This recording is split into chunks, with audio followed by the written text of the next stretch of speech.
প্রিয় ভিউয়ার্স, আসসালামু আলাইকুম। আগামী 23শে অক্টোবর জাতীয় পার্টির উপজেলা দিবস। এটা শুধু জাতীয় পার্টির নয়, এটি বাংলাদেশের উপজেলা দিবস। 1984 সালের এই দিনে বাংলাদেশে 460টি উপজেলা সৃষ্টি করে নজির সৃষ্টি করেছিল তৎকালীন মহামান্য রাষ্ট্রপতি পল্লীবন্ধু হোসেন মোহাম্মদ এরশাদ। এই উপজেলা প্রতিষ্ঠা করেই কিন্তু উনি পল্লীবন্ধু খেতাব পেয়েছিলেন। ওনাকে কিন্তু নিজে নিজে ওনার নাম ওনার পল্লীবন্ধুর নাম উপাধি পাওয়ার পেছনে অনেক কারণ আছে। ওনাকে এক কবি এই পল্লীবন্ধু খেতাব দিয়েছিলেন এবং উনি 68,000 গ্রাম বাংলার উন্নয়নের লক্ষ্যে কাজ করেছিলেন জন্য উনি পল্লীবন্ধু, পল্লী উন্নয়নের কাজ করতেন।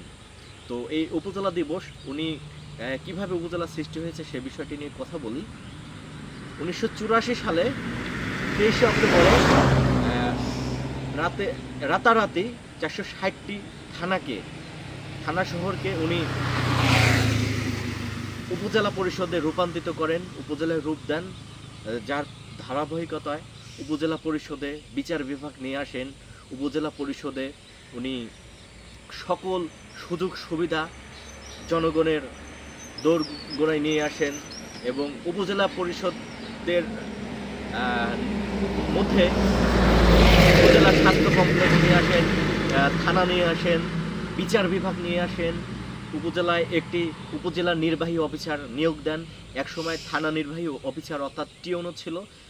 পল্লীবন্ধু এরশাদ উপজেলায় রূপান্তরিত করার জন্য এটি উপজেলা নির্বাহী অফিসার অর্থাৎ ইউনো। তো আজকে যে ইউনো মহোদয় বসেন উপজেলা পরিষদে, সেই ইউনো মহোদয়কে হোসেন মোহাম্মদ এরশাদ এনেছিলেন এবং প্রত্যেকটি উপজেলা পরিষদে উপজেলা কমপ্লেক্স স্থাপন করেছেন।